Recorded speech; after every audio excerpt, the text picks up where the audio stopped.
Hello guys and welcome, it is ThatSrb2DUDE here today bringing you a video of what I feel are the most competitive game modes in Splatoon. Now as we all know, there are 4 game types in Splatoon. There's Turf War, Splat Zones, Tower Control and Rainmaker. Now in this video I'm going to talk to you guys about some of my opinions and some of the factors in the game types where I feel are most competitive. So let's get started. So let's start off with Turf War. Now, Turf War is a very interesting game type in competitive gameplay. Now, it's more or less a stalemate for the first 2.5 minutes. Not all the time, but the majority of the time, depending on the player's skill level. Now, if a team is just clearly better than the other, then they are just going to blow away the other team, and they're just going to pretty much control most of the map. But if you have teams that are of equal skill level, what is more or less going to happen is that there are going to be stalemates. You're going to see teams that are going to be coordinating their specials to force certain things to achieve the result of actually taking control of a certain area. Now in some aspects this can be great. This makes the match more intense and it makes every single play and strategy more important. However, this would be great if everything didn't change in the last 10 seconds of the game. At times where the entire match is just a huge stalemate of nothing really going on, then something gets forced in like the halfway point, and then they're battling it out again, and as you see, one team has control in the last 30 seconds, and then a full wipe happens, and there's 25 seconds left, and then the entire control of the map is just taken by the other team. It kind of makes it seem pointless for whatever happened in the first huge half of the entire match. And just because of this, you just say to yourself, if one match can just be decided in about 10 seconds, then what was the point of the other 2 minutes and 50 seconds? I mean, for a spectator, maybe some people would like that. I mean, I'm not speaking for everyone here, but from my perspective, if I was watching a competitive game like that, I'll just say, what was the point of all of that, and if the entire thing just got cheesed out in the last 10 seconds. It's probably why Turf War is actually in regular battles and not ranked battles. Okay, for Splat Zones now. Now, Splat Zones in Japan, this is the most competitive game type. Now, I understand why they probably do it, is because, of course, Splatoon is a territorial control game. And of course the idea in Splatoon is because you want to control a certain area or control the map as best as you can. Now honestly, in my opinion, Splat Zones can be interesting to watch or really fun to watch, but it really depends on how the teams play it. Of course, some teams can contest the zones constantly, and I feel like with this, of course, Splat Zones can be very fun to watch, but only when a team that is just so dominant and just completely stomps the other team is where I feel Splat Zones can be a little bit dry. And the reason is because if the opposing team isn't good enough to actually take the control in about 3 tries, the game's already over. Another thing I would like to mention is that it's not easy to take the zone back. I mean, of course it shouldn't be, but it is very easy to hold the zone. If everybody sharks and everybody is out of sight, and they just pretty much wait for the other team to walk past them just by a little bit, then the team that's winning and has the zone has a lot more of an advantage of actually holding the zone. Now don't get me wrong, because Splat Zones has a lot of competitive aspects to it and can be really fun to watch if the teams have the knowledge to, you know, plate the zone back. There are a lot of competitive aspects that actually make Splat Zones really great. How does the team get the first break into the zone to, you know, control it? How does the team actually control the zone once they have it? How does the team set up themselves? How does the team set up themselves when they are being contested? How does the team take back the zone when the other team has it? And it's just stuff like that. And of course, a smart team would actually, of course, build up their specials to actually force things to happen, for them to actually get back into the zone or to take control of the zone or just hold the zone, you know, as all of those stuff. But the thing is that in Splat Zones, there isn't a lot of time. Of course, I did say you have about 2 or 3 tries to actually get back to zone. And sometimes it's that you're waiting to build your special, and while you're like building up your special and waiting to do that, all that type of stuff, the other team is already winning and they're gaining points. So in that aspect, if you fail with your specials trying to get back in, it almost makes it seem impossible to actually contest the zone if you're taking too long to actually get back into the zone. Now for tower control, in my opinion, I feel like there are a huge amount of competitive aspects that make tower control in particular very competitive. Of course, that first push to get 2 picks, to get somebody on the tower, putting a certain person with a certain weapon, it's like a charger onto the tower because they have more range and it's better for them to stand on the tower instead of trying to lead it. But why I feel tower control is really competitive, of course, because it's more likely going to last longer. Besides splat zones, of course, splat zones can end in about a minute and a half or less than that.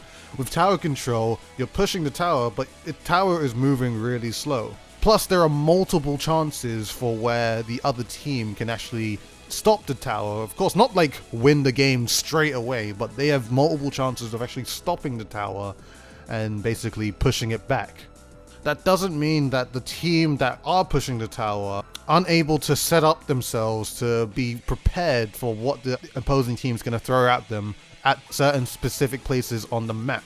And it's also another thing why I really like tower control is that most of the map is actually being used. Instead of one point of the map only being focused, all of the map on tower control is being used. It allows you to set up differently or just find different ways to set up on certain positions on the map. And with this, it can lead into huge amounts of confrontations or different types of confrontations from things that you wouldn't normally see in splat zones. And it all comes down to this. All of these different things that you see with tower control, all these great things that, I mean, it makes it seem very, very exciting. And for a spectator, I feel that's great. Because for a spectator, personally, for me, for instance, I don't want to just see a huge stalemate. I want to see a lot of action. I want to see a lot of things going on. And I feel like with tower control, it just gives that.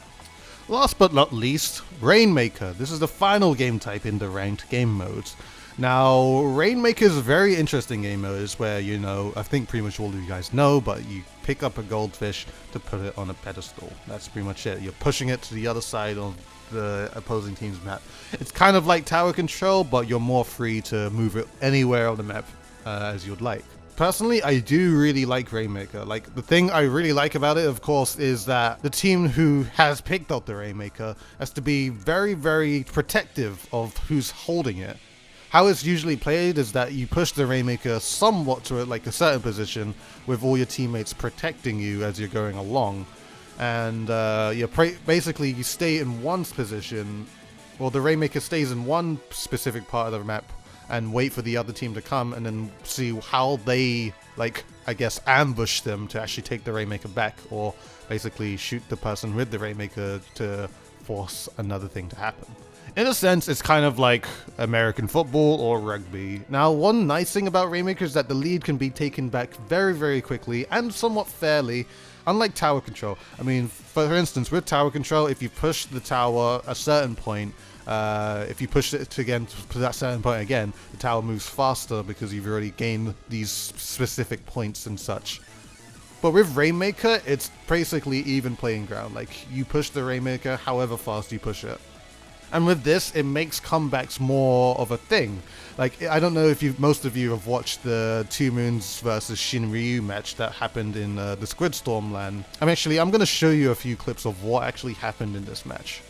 I want to be forced. And to there's just 3 members raining Inky Destruction. But he sneaks. Okay. Oh, no. You don't do that, dude. Oh, you don't do Kraken that. with the special duration. He probably did not. Honestly, usually when you see a Kraken, you're able to figure out when it's going to run out. But that special duration threw him off. He gets hit, and this is going to be lead. Lead for sure. 50, okay, Kraken was trying to lead a pass, but it wasn't enough. Can't play too aggressively here.